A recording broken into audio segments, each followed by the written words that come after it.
तो आज हम लोग एक दूसरे क्वेश्चन को लेकर आए हैं, जिस क्वेश्चन में जो क्वेश्चन सीबीएसई के 2016 में आया हो चुका है।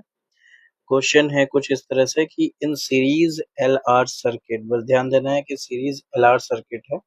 Okay, so the series L R circuit, okay, where XL is equals to XR. याद रखना क्या, XL is equals to XR and the power factor of the circuit is P1। Circuit का पावर फैक्टर हमारे पास क्या है, P1 है। Okay, तो अगर हम इसमें आते हैं, समझते हैं, अगर एक एलआर सर्किट हमारे पास है तो उस एलआर सर्किट में इन एलआर सर्किट जो हमारा Z निकलेगा वो कितना निकलेगा, root upon R square plus XL का स्क्वायर। ओके, जिसमें से जो बोला हुआ है एक्सएल का जो वैल्यू है वो आर के बराबर है। देखो यहाँ पे मेरा ये चीज को बोला हुआ है, ठीक है। तो मेरा Z कितना निकल गया, Z equals to root upon R square plus R square root upon 2r², मतलब रूट अंडर 2r मेरा निकल गया Z। क्लियर है। अब दूसरा क्वेश्चन में आते हैं, दूसरे पार्ट में देखते हैं।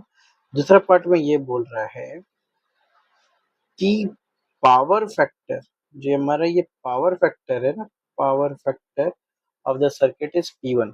सो तो पावर फैक्टर जो है,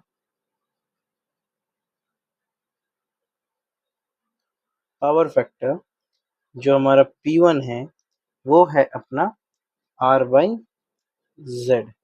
ओके, तो अगर हम इसके वैल्यू को पुट करें, P1 is equals to R/Z, तो R बाई हमारा Z कितना है, रूट अपॉन 2R।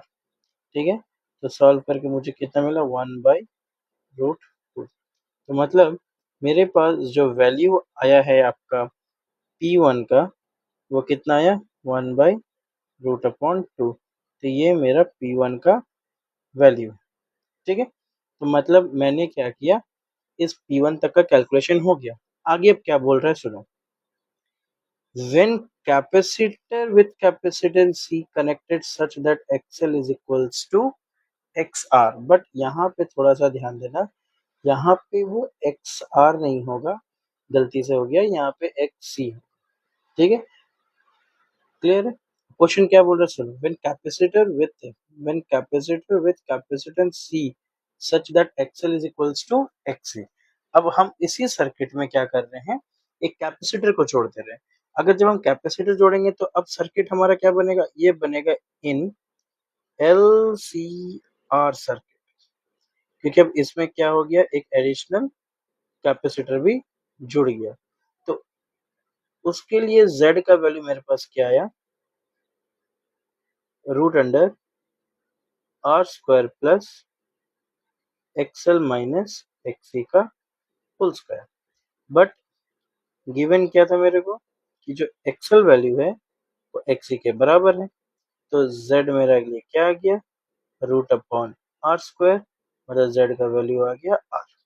ठीक है, जैसे Z का वैल्यू मेरा R आ गया है, तो यहाँ पे जब हम पावर निकाल रहे हैं, इस पावर फैक्टर P2, क्योंकि देखो यहाँ मेंशन किया है कि जो सीरीज उस समय जो पावर फैक्टर है वो power factor becomes P2।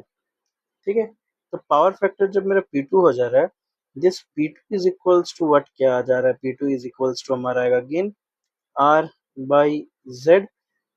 R और Z मेरा कितना निकला, R ही निकला, कितना है मेरा 1। सो वी हैव नाउ, मेरे पास P2 का वैल्यू भी आ गया 1 और P1 का वैल्यू आ गया 1/√2। बट हमें कैलकुलेट क्या करना था, देखो कैलकुलेट P1/P2, क्या कैलकुलेट करना है, P1/P2। तो निकाल दीजिए जिसके, देयरफॉर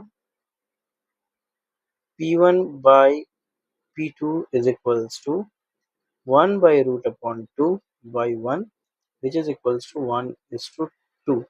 ये है मेरा आंसर। सो आप इसका पूरा सोल्यूशन बढ़िया से देख लो। ठीक है, तो आज के लिए इतना ही, मिलते हैं हम लोग नेक्स्ट वीडियो में।